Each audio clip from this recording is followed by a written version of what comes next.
In the aftermath of the war, as foreign powers pressed their advantage, the once unyielding walls of Chinese tradition began to crack. The Treaty of Nanking, harsh and humiliating, came to symbolize a new reality, one where China could no longer ignore the forces reshaping its fate. The ports, once tightly controlled, now bristled with foreign merchants, and the Qing government struggled to maintain authority over a populace embittered by the loss and the influx of foreign influence. The streets of Canton, once vibrant with local markets and the hum of traditional life, were now crowded with foreign traders eager to capitalize on this newfound access. Each day, the citizens of China faced a stark reminder. Their old ways were being interwoven with new customs that they never sought or welcomed. This precarious balance ignited tensions, as every interaction with foreigners served as a haunting echo of their defeat. The opium dens flourished, but so did voices of dissent rising among the populace, calling for change and a reclamation of dignity. The Qing dynasty, facing internal unrest and external pressures, attempted to navigate this foreign presence while clinging to its past glory. Intellectuals and reformers emerged, advocating for modernization and national rejuvenation, yet traditionalists feared the erosion of their cultural identity. As protests erupted against the opium trade and foreign dominance, the government found itself caught in a whirlwind of conflicting ideologies. Some called for immediate action against foreign influence, while others proposed a cautious approach, urging the need for adaptation to thrive in the New World Order. This struggle between tradition and progress, hope and despair, set the stage for a profound transformation in Chinese society. The opium trade, once a covert operation, now thrived openly across the newly opened ports, creating a shadow economy that fueled addiction and despair. As merchants exchanged opium for silver, the wealth drained from China, and the vibrant culture was overshadowed by the pervasive haze of addiction. Families found themselves torn apart as loved ones succumbed to the allure of the drug, impoverishing households and communities alike.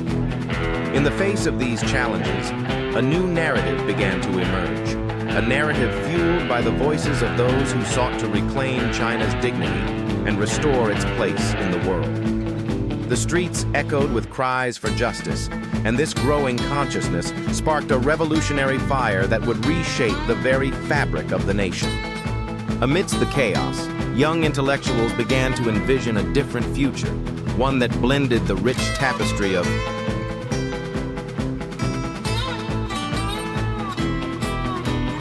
tradition with the possibilities offered by modern thought and governance. They dreamed not just of reform, but of a renaissance, a movement that could unite a fractured society and challenge the oppressive forces of colonialism.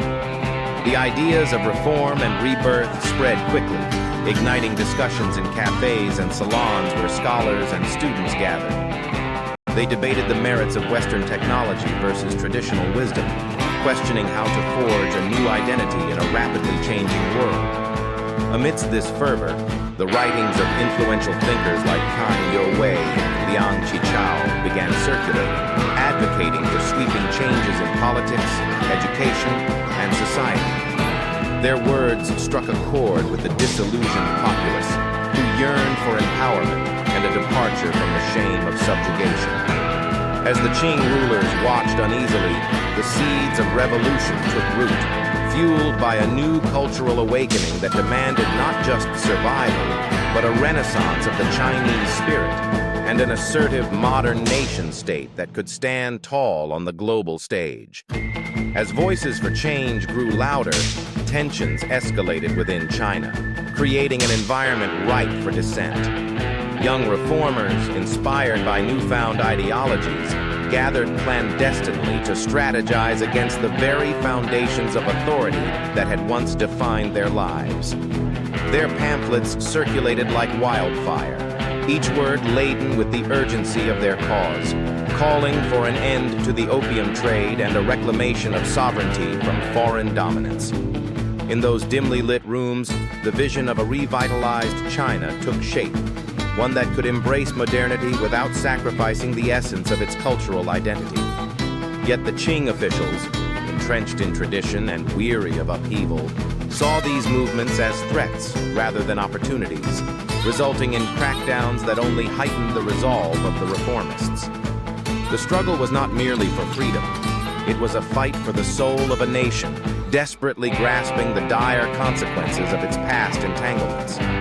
The Qing government's response became increasingly heavy-handed, as officials enacted harsh measures to quell dissent and suppress the voices of reformers. This only deepened the divisions within society, as traditionalists rallied behind the dynasty, viewing any change as a betrayal of their heritage. Temples once reverent became stages for public protests, where citizens expressed their grievances against both the opium crisis and the foreign powers' encroachments. Against this backdrop, the specter of revolution loomed large, fueled by the passions of a population yearning for a future free from foreign manipulation and domestic despair. In the hearts of many, hope clashed violently with fear, culminating in a brewing storm that would soon engulf all of China. Amidst this turmoil, a wave of discontent spread through the provinces, igniting a fervor that could no longer be contained.